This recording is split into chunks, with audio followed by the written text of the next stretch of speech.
Okay, Yeah. bow to the Buddha, three bows. First bow, second bow, third bow, bow to Shi-Yi Fazi. Thank you. Thank you.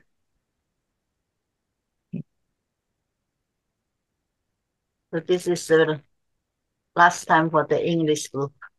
Yes. Okay. Last day. Yeah, we have finished. Mm-hmm. Boy, it's so quick. Mm. 3 days has passed. Yes. Okay. Um, so good afternoon and good morning, everyone. Yesterday, we discussed whether wealth will always belong to us. And Venerable Yin-Shun said, stored wealth does not always belong to us. Used wealth no longer belongs to us. Only wealth given to others out of respect or compassion truly belongs to us. After that, we explored stories about different types of givings and the benefits of giving. At the end of the session, we explore Dana Paramita and the perfection of giving. Today, we'll continue to dive deeper, but let's start with an interesting story. The Sutra of the words of the Buddha on seven ladies. There was a time when Buddha traveled to another kingdom and stayed in a place in a forest with thousands of arahats, 500 bodhisattvas, gods, heavenly beings, dragons, ghosts, and spirits. At that time, there was a Brahmin called Mahami who was very merciless, very greedy and stingy. So Mahami did not believe in Buddha Dharma. His family was very rich with many precious jewels, oxen, horses, fields, and properties. He was very intelligent and he was the teacher of a group of people in his country. His 500 students always followed him. Mahami was well respected by the king and the ministers. Mahami had seven daughters, all very beautiful, highly educated, and wise. They were all with gold, silver, adorned with gold, silver, real jewels. They often traveled with 500 ladies. They were so proud of their appearance that they were arrogant towards others, thinking that they would be honored forever because of the great wealth of their family. Whenever they debated with others in their country on any subject, they always won.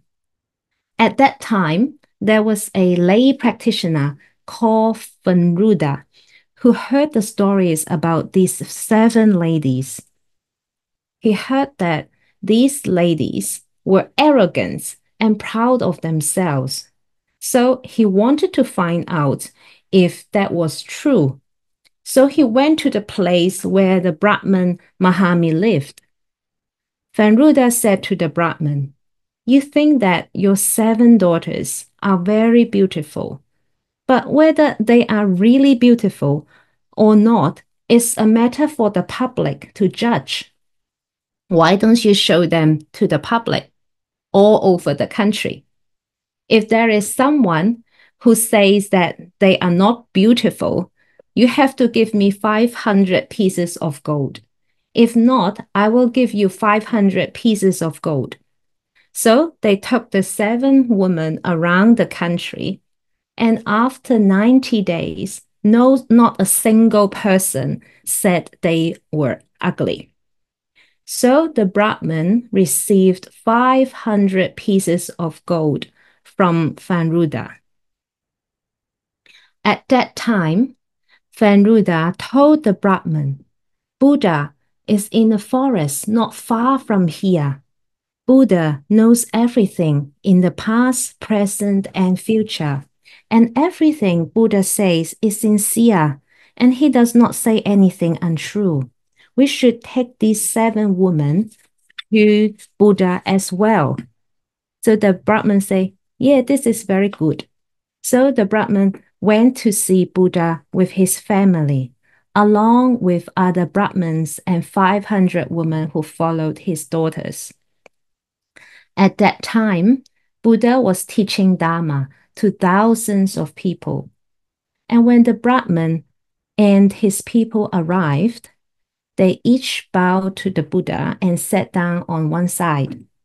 Then the Brahmin said to the Buddha, Dear Gautama, in your travels, have you ever seen anyone as beautiful as these 7 women? Buddha replied, These women are not beautiful. They are very ugly, and they are no good at all. The Brahmin did not understand. He was shocked by what the Buddha said. So he asked, No, uh, no one in the country thinks they are ugly. Why? So why did you say they are ugly? Dear Buddha, what kind of person is truly beautiful?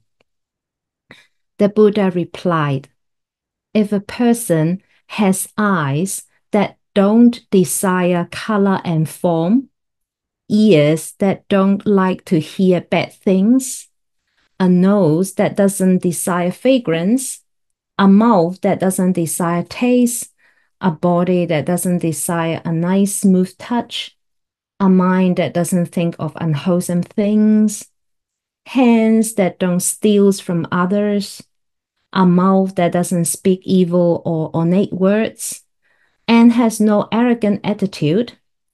And if a person has a mind that knows where life comes from and where it goes after death, a mind that believes that giving will bring good fortune, and has wholehearted faith in Buddha, Dharma, and Sangha, such a person is considered good and beautiful. The Buddha then said to the Brahmin, Oh, good looks in appearance, body, and clothes cannot be justified as true beauty, nor is having a habit of speaking diversely and flatteringly. Only those who are honest and have the right view are truly good and beautiful.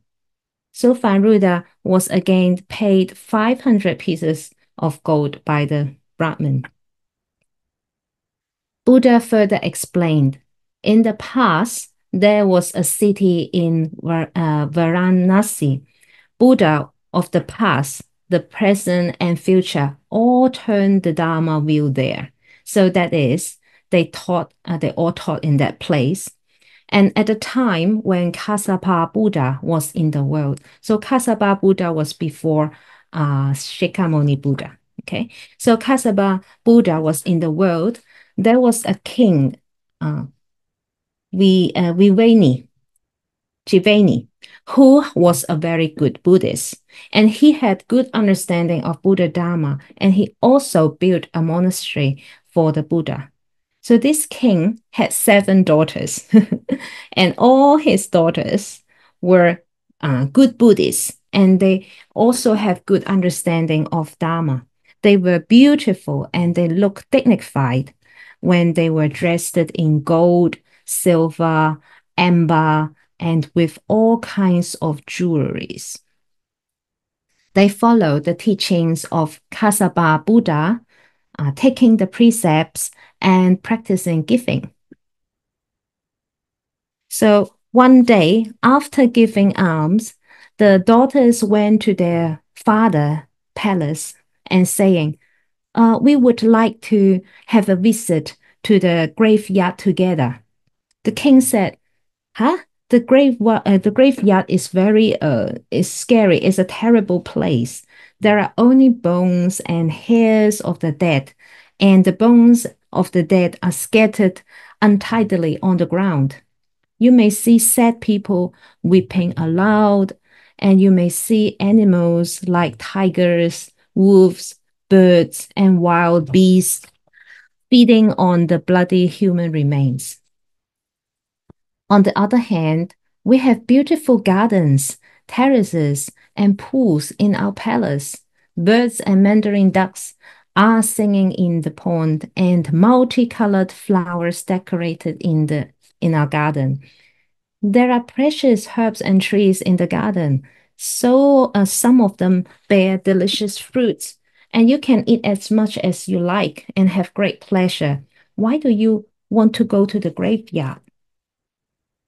The seven daughters replied to their father, Your Majesty, everyone in the world will grow old, and his lifespan decreases every day. People are on their way closer to death every day. There is no one in this world that will not die. So what is the point of enjoying fruits and delicacies? We are no longer children to be tamed by such food.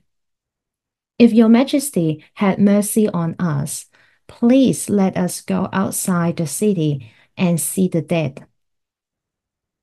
The princess begged and pleaded for 3 times, and the king finally agreed, saying, Well, I shall grant your request. So the princess and the 500 maidens left the palace.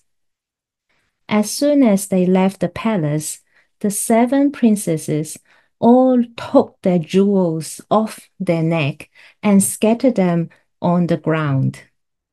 When the people on the road saw this, they were so happy that they followed their carriage, their car, the carriages, and picked up the treasures.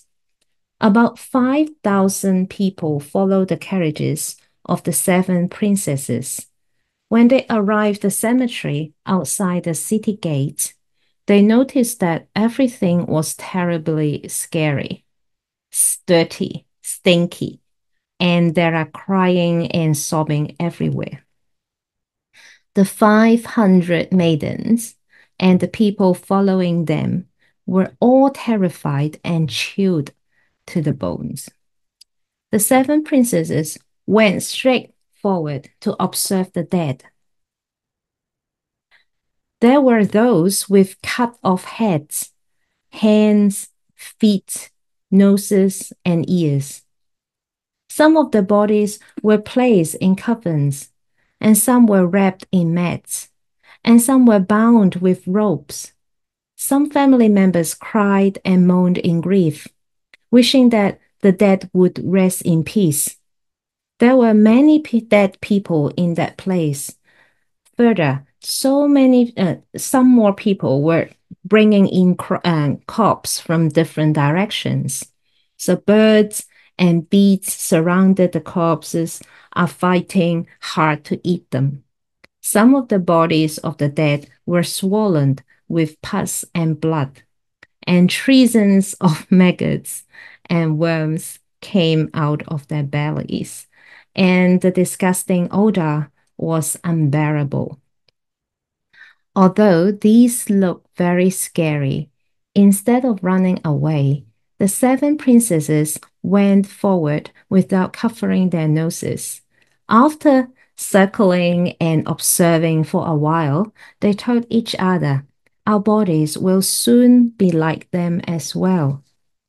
The oldest daughter then suggested, Why don't we each write a verse to save the souls of the dead? The 6 other women all agreed. So the oldest princess said, The person was perfumed and clothed in fine clothes. When this person walk among other people, she will look at others with charming eyes and use gestures to catch attention from others. Now, this person is dead, lying on the ground.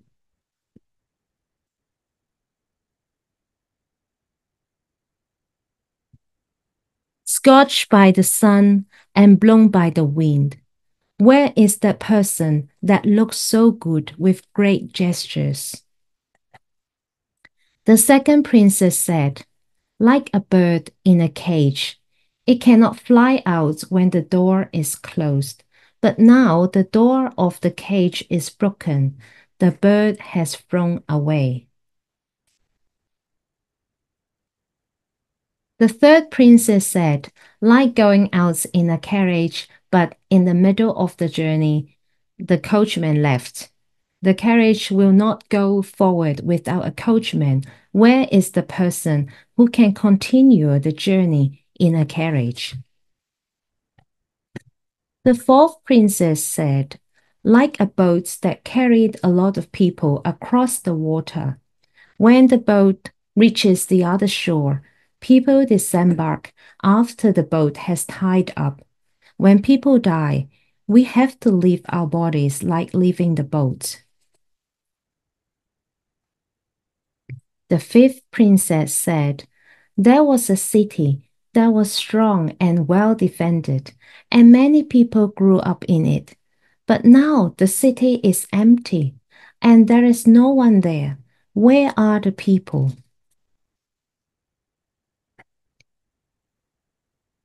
The sixth princess said, when a man lies dead on the ground, he is always clothed and well dressed, and nothing is missing from his head to his feet. But now he cannot walk or move. Where is this man? The seventh princess said, someone lives alone in a house. Now the person's left. No one is looking after the house, and the house is now falling apart.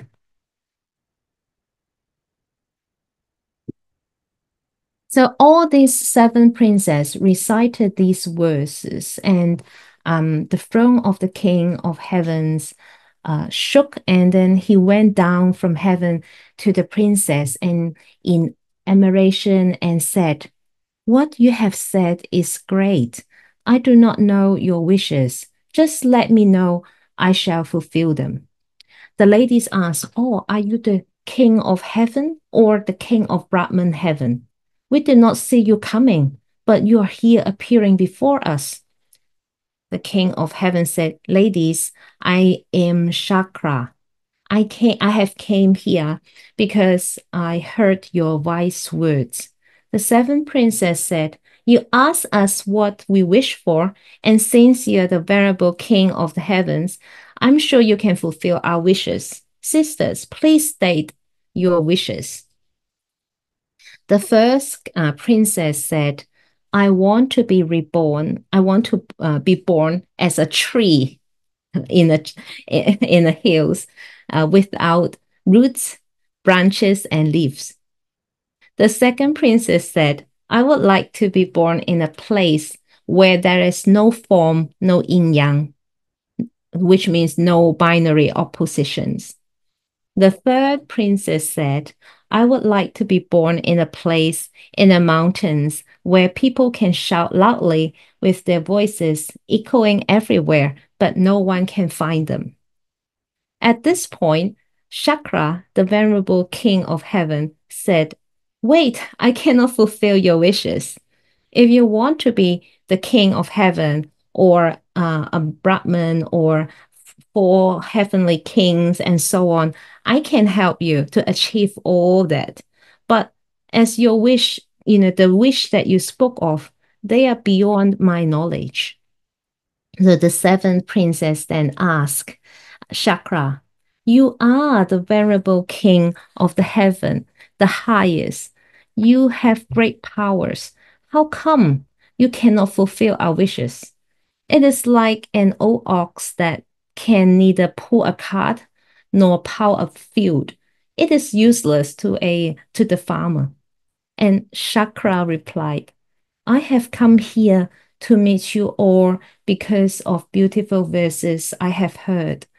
But the wishes you want are unknown to me. I can only thank you all. Farewell now.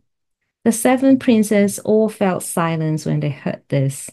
So at that moment, a celestial being in the sky passed by and said, the Kasaba Buddha is not far away from here. Why don't you ask the Buddha about that? The seven princesses were very happy and they immediately went to see the Buddha. So the 500 maidens and others, those who follow them from the town, the people who cried hard at the cemetery, all decided to meet Kasaba Buddha. At that time, Buddha Gautama was preaching to thousands of people. The seven princesses each bowed to the Buddha as they arrived and sat on one side. Shakra said to the Buddha, I went to the ladies because of the beautiful verses I have heard. I admire them and grant them wishes. But the princesses told me that they wished for a tree with no roots, no branches, no leaves. A place where there is no form, no yin and yang of binary oppositions.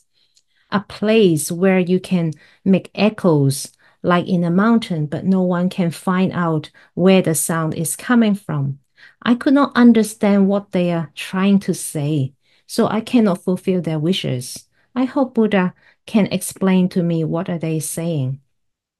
The Buddha Kassapa said, you have a good questions as to answer. Not even Arahat and Pratika Buddhas know that, let alone you.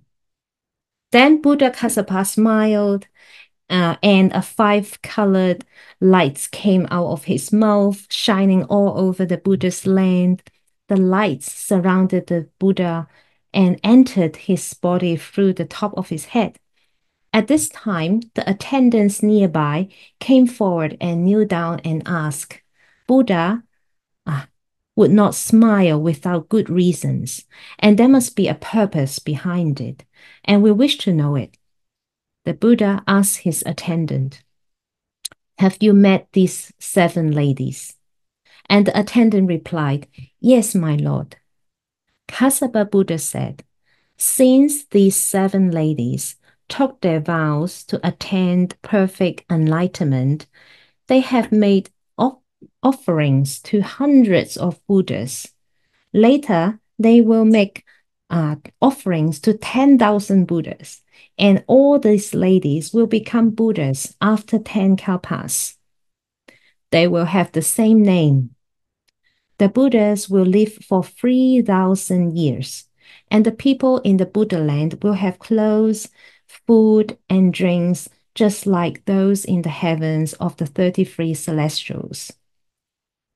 After the Buddhas enter nirvana, the Dharma will circulate for 8,000 years, and many people will become bodhisattvas and arahats.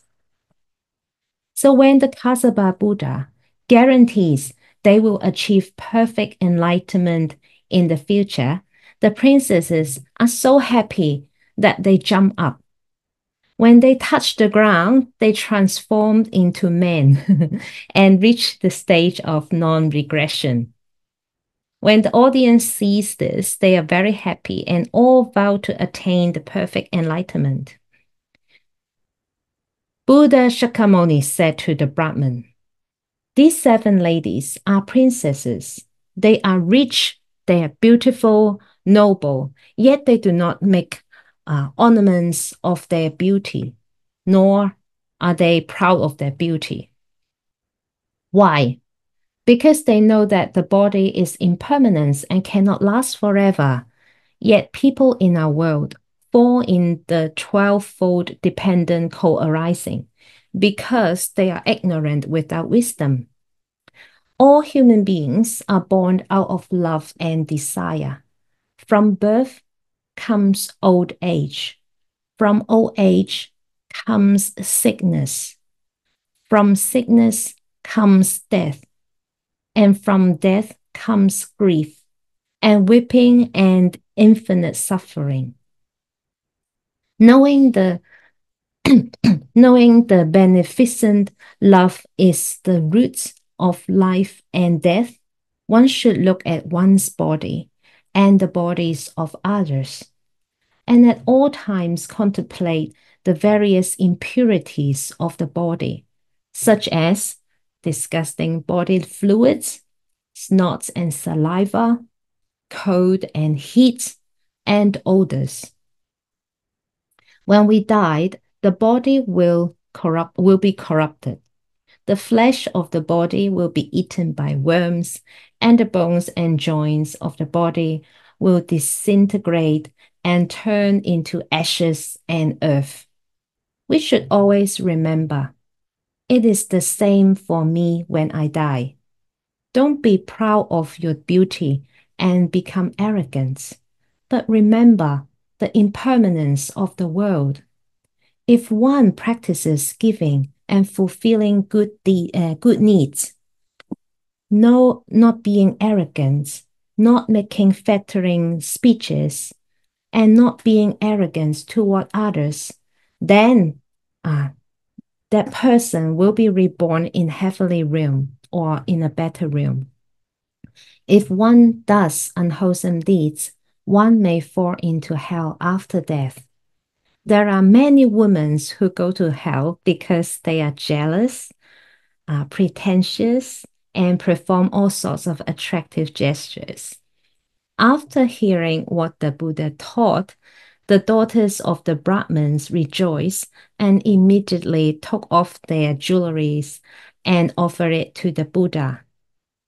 Buddha used supernatural power to scatter the jewels in the air, form a jeweled canopy, like an umbrella look, something like that. A voice was heard, "Great, great, this is just as Buddha had said." So with the 12-fold dependent co-arising, let us say again, okay? Ignorance. Then we have the volitional formation, the consciousness, the mind and the body. Then the six senses faculties, contacts, feeling, craving, twinkling, existence, birth, aging, and death. So the 12-fold dependent co-arising is like a fruit tree. The seeds of a fruit tree, when planted, sprout, grow, blossom, and bear fruits. The fruit falls to the ground and grows into a new plant, which again sprouts, grows, blossoms, and bears fruits. Although the new fruits are not the original seeds, they are closely related to each other. This continuity of life and death of all beings is also like the successions of the seeds and fruits, which continues without interruption. People in the world often become arrogant when they look good and clever. People who are rich also easily become arrogant, but they do not understand that their wealth and their good looks are the results of the good deeds they have done in previous lives. If they are arrogant and do not continue to do good deeds in this life, some even do more unwholesome deeds in this way. When all the good fortune has been used up, bad karma will arise, bringing them immense suffering. That is why Buddha said that good looks, a nice body, and nice clothes are not considered beauty and good. Only by having a righteous view, believing in and respecting the Triple Gem, and acting righteously in the activities of body, speech, and mind can we accumulate good merits for happiness and wisdom. This is the truly good, dignified appearance of a person. Our body is just a combination of four major elements. The four major elements are earth, water, fire, and wind. The earth element has the basic quality of hardness and the function of protection. Water has the function of collecting and storing moisture. Fire is the source of heat and has the function of warming. Wind has the function of giving movements to all living beings, and the movements produces and sustains life. Our body is just the combination of these elements for a short time. It is impure, full of suffering, impermanence, with no self.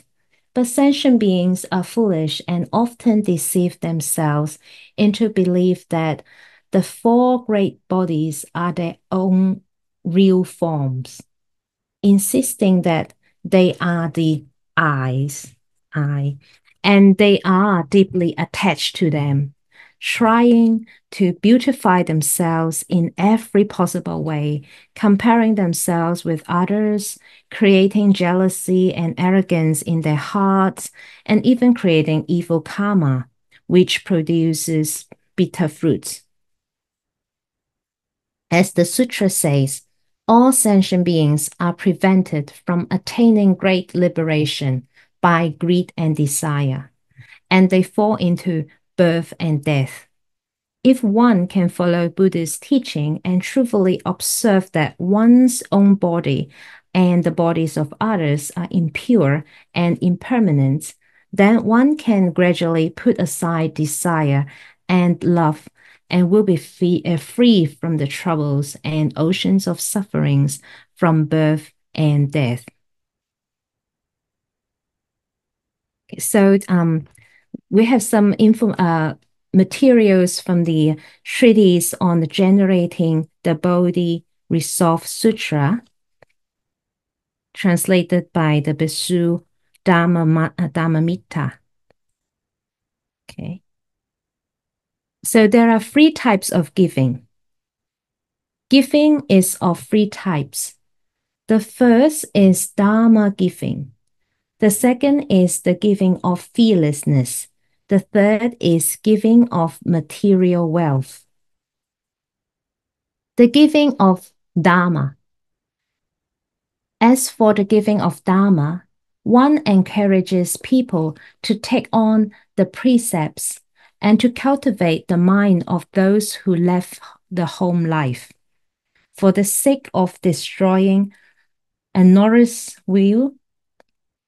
One explains the faults and perils inherent in the manifold evils flowing from annihilationism, eternalism, and the four inverted views. One distinguishes and explains the meanings of an ultimate truth. One praises the meritorious qualities of Vika, explaining the faults and evils inherent in negligence. This is what is meant by giving of Dharma. Number two, the giving of fearlessness. In an instance where the Bodhisattva observes being beset by fear of representative of the kings, lions, tigers, wolves, floods, fire, bandits, and insurgents, he is able then to rescue and protect them. This is what is meant by giving of fearlessness.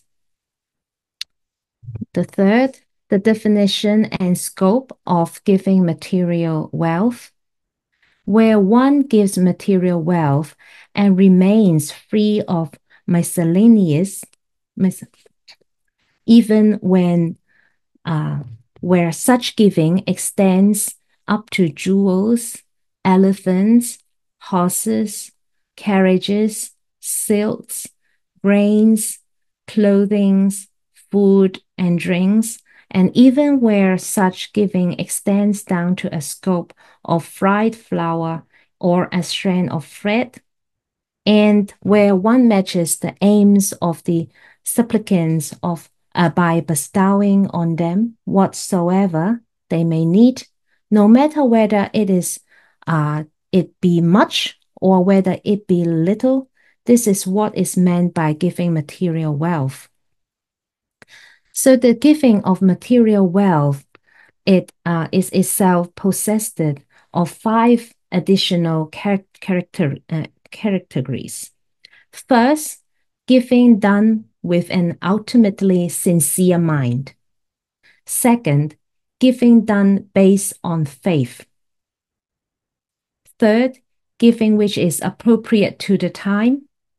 Fourth, giving which is done with one's very own hands. And fifth, giving which accords with the Dharma. So there are five categories of wrong giving. That which should not be given it itself also possesses of five additional categories. Number one, items of materials wealth obtained is an unprincipled manner should not be given to people because such items do not qualify as pure gifts.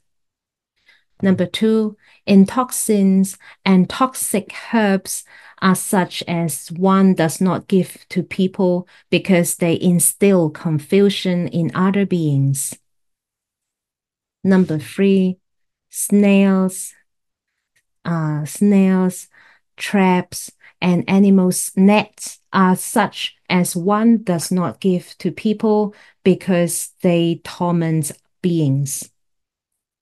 Number four, swords, uh, cudgels, bows, and arrows are such as one does not give to the people because they injured beings. Number five, music and sensual encounters with women are such as one does not give to people because they bring about destruction of pure mind. So to sum up the essentials, whatever does not accord with Dharma or whatever torments or confuses beings should not be given to people. Whatever else one possesses, which may cause beings to experience happiness, qualifies as gifts which accord with Dharma. The five additional benefits of delighting in giving. People who delight in giving gain five additional kinds of renowned and wholesome benefits. First, they will always succeed in drawing personally close to all the rajas and ayas. Second, they become such as all beings are happy to see. Third, when they enter the great assembly, they are reverted by people, so they are well respected. The fourth, their fine names and good reputation flow everywhere and become renowned throughout the 10 directions. So very good names. And fifth, they are thereby able to create superior and marvelous courses for the realization of Bodhi.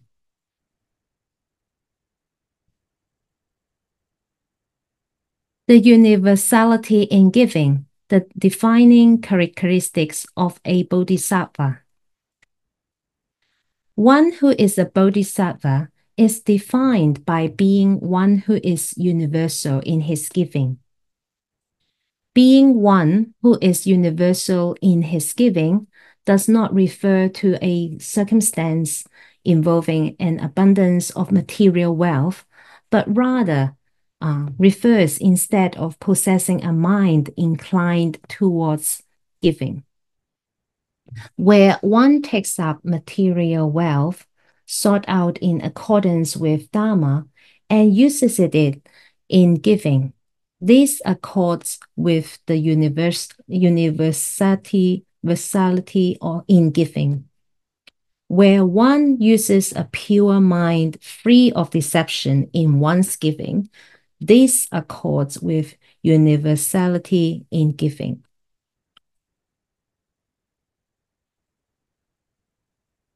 Where one observes those who are poverty-stricken and with a mind inclined towards pity, process, proceeds to give to them. This accords with universality in giving, where one observes those who are ensconced, ensconced in hardship and suffering, and with a mind of kindness and compassion proceeds to give them.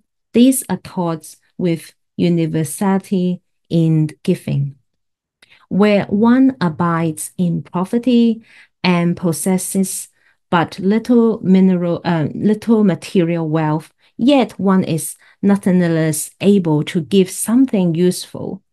This accords with universality in giving, where one loves and esteems precious things, but then is able to free up his mind and give them as gifts. This accords with universality in givings, where one disregards whether the recipient is one who upholds the precepts or break the precepts, and also disregards whether the recipient constitutes a field of blessings or does not qualify as a field of blessing. This accords with universality in giving, where one does not give out of a desire to acquire the marvelously fine bliss available in human or celestial rebirths. This accords with universality in givings,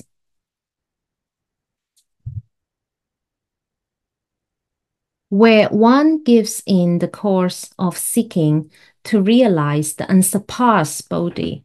This accords with universality in givings, where one experiences no regrets when one is about to give, when one is giving, and after one has given. This accords with the universality in giving. So the types of giving and as basis for corresponding karmic fruits. So in a case where one gives flowers, it contributes to the causal basis for obtaining the flowers of the Dharanis and the seven limbs of Bodhi. In a case where one gives incenses, it contributes to the causal basis for the incense-like fragrance of moral virtues, meditative concentration, and wisdom, and building and applying themselves to one's own person.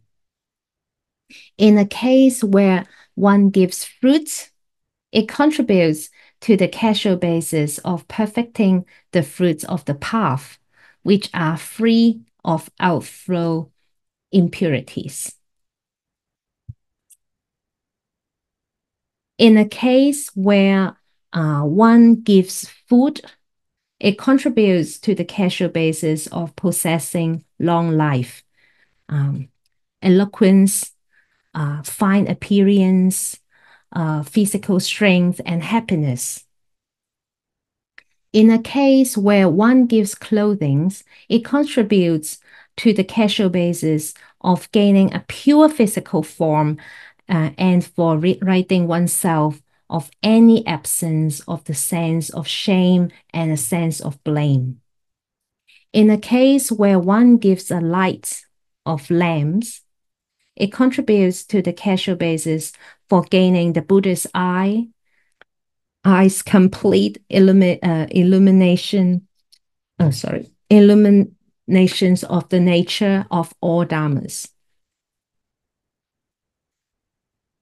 In a case where one gives convenience drawn by elephants or horses, it contributes to the causal basis for gaining the unsurpassed vehicle for and for perfecting the spiritual super knowledges.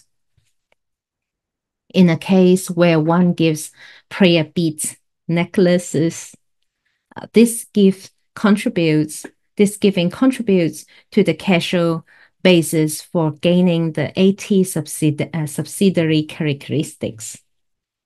In a case where one gives precious jewels, it contributes to the causal basis for gaining the 32 major marks of a great man.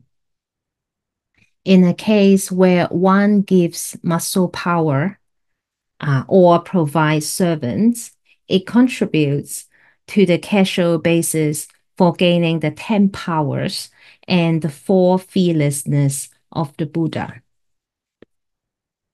So to sum up the essentials, one may even go so far as they give up their own country, city, wives, son, heads, eyes, hands, feet, and entire body, giving them with a mind um, free of stinginess, greediness, or self-cherishing, all for the sake of realizing this unsurpassed body and bringing beings across to liberation. When the Bodhisattva cultivates giving, the Bodhisattva does not perceive the existence of any material wealth or of any benefactor or of any recipients. This is because they are devoid of any inherently existent characteristic signs. If one cultivates in this manner, he will then succeed in perfecting dana paramita.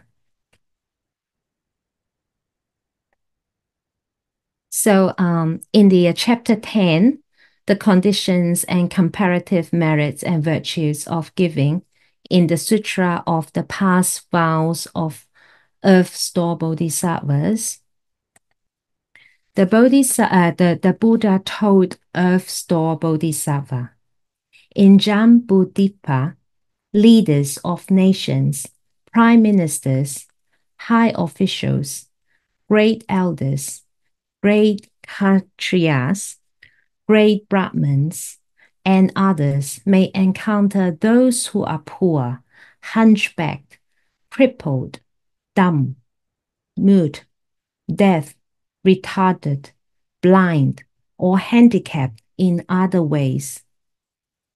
Those leaders and good people may wish to give to those unfortunate ones and may be able to do so with great compassion, a humble heart, and and a smile.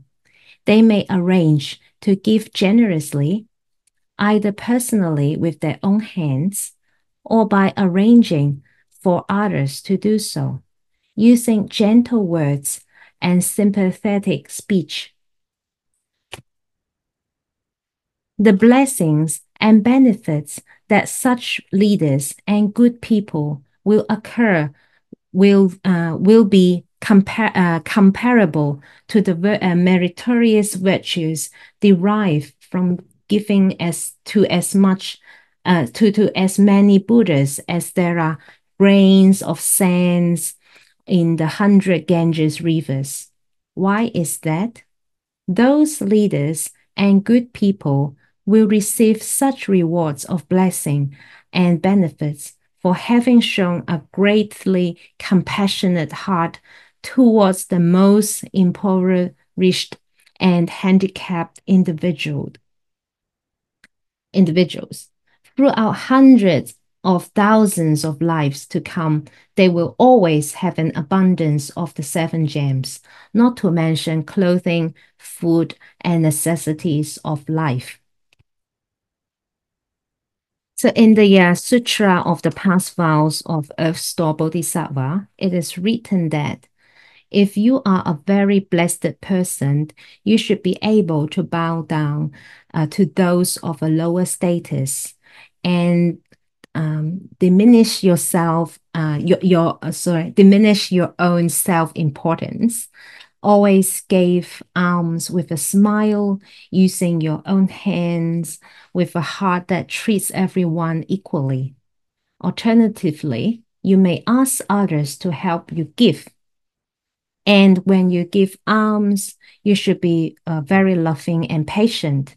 You should not be arrogant. You should not look down on others. And you should comfort others with soft words.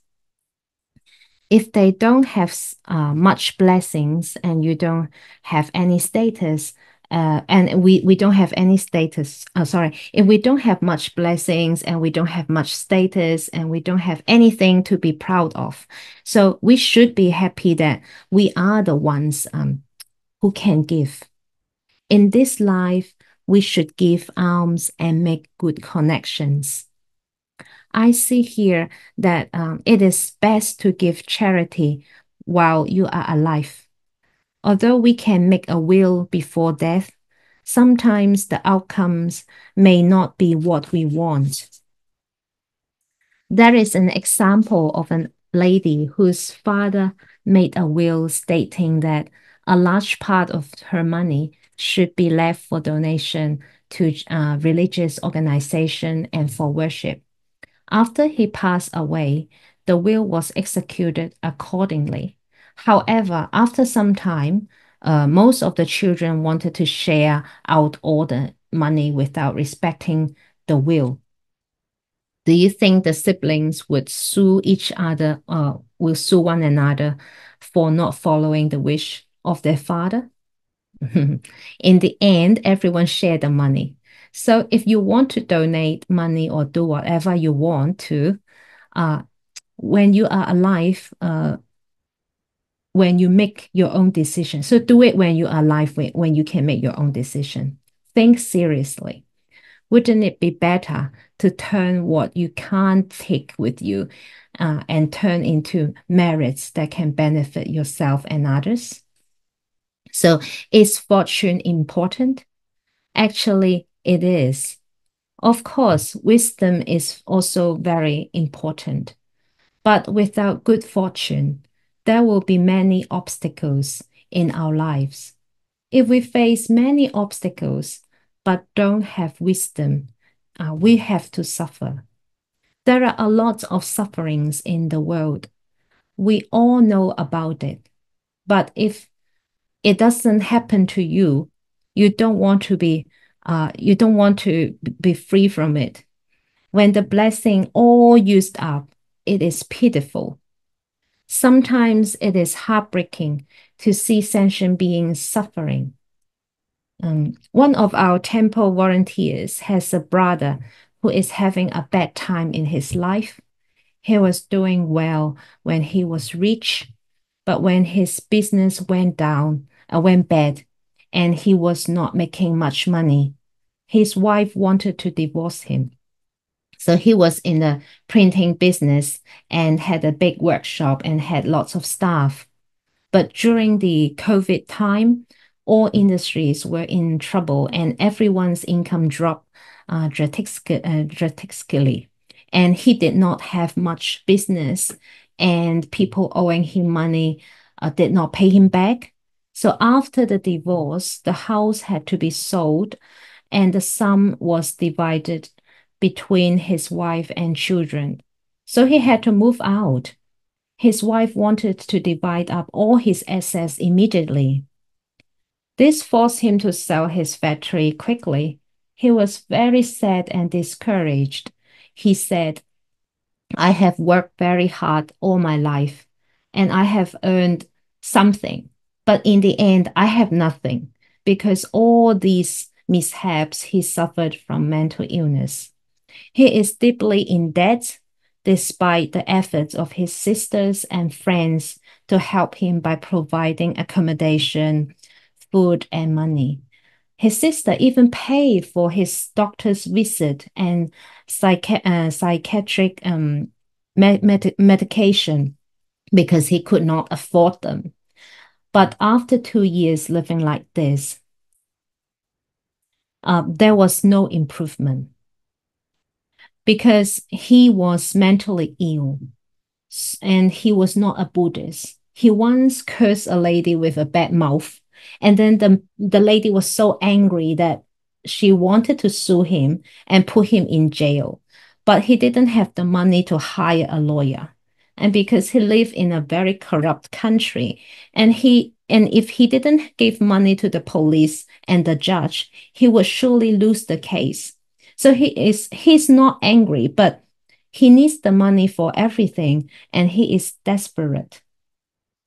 He has said many times that it is pointless to continue to live, and he cannot see the time when all his debts are paid. So one time I phoned his sister from New Zealand, and she asked him to talk to me. But he seems a bit depressed and was not happy. He didn't say a lot. He just read to me, that's all.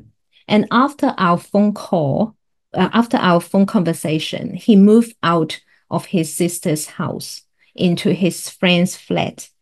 And he was looking for an opportunity. Actually, he's waiting. He just wants to be alone. And after a week, he jumped off the building and killed himself. Because I'm very close to his sister is around 60 years old. She is around 60 years old, and this person is around late 50s. And I called her that day, and she was crying so loudly. And she said, Venerable, my brother has committed suicide. He cut his wrist and jumped off the apartment. Venerable, what can I do? I'm so sad, I cannot breathe. She was crying, and I was so sad and shocked. He died at the spot. Poverty alone is bitter, but together with all kinds of pressures and difficulties, it is so sad. It's so bad, and it's very sad that he ends his life. Another incident happened in an apartment opposite my temple, not in New Zealand, but in another country. Because of debts, um, having financial debts, a family of four, a father, mother in their late 40s, and their children, 17 and 14 years old, jump off a building together. They jump off the building together, hands in hands, with their hands tied together. It is so sad. They must have been very desperate to make such a choice. Therefore, as Buddhists, we should help others, care for them, be their listeners, reduce their sufferings, be a light in the darkness, and give them hope. This is also a kind of practicing Buddha Dharma and saving sentient beings. You have to cultivate blessings, give alms, cultivate the 6 parameters, and cultivate wisdom so that you can truly help yourself and others on the Bodhi path. So please continue to study and practice Buddha Dharma. Sometimes these people that really need help, they wouldn't really express it. So we have to be very patient and try to help them. Sometimes it's very hard if they don't really tell you the truth, or sometimes we don't have the ability to help because we don't have a lot of money or we don't have skills. But we have to cultivate uh, ourselves with these skills and cultivate the parameters so we have the ability to help more of them. Or sometimes, or if we talk to them, they may change their mind. So I hope you all gain something from the talk and the wisdom of teachings of Buddha. We should act and improve ourselves, follow the teachings, and then make real progress on our path to Buddhahood. We need to cherish the opportunity to study Buddhism in this life. And I wish you all the best. Okay, this is the end of the talk for today. Thank you, Larry. Thank you.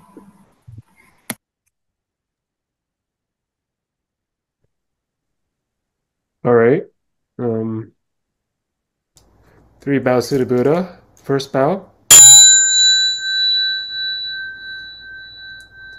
Second bow. Third bow. Bow to teacher. Thank you. Thank you Thank you very much, Honorable. Yeah. Thank you. We Yeah. hope Yeah. to see you in person. See you. Okay? Yeah. Okay. Yeah. The first week of July, you better not taking other appointment or any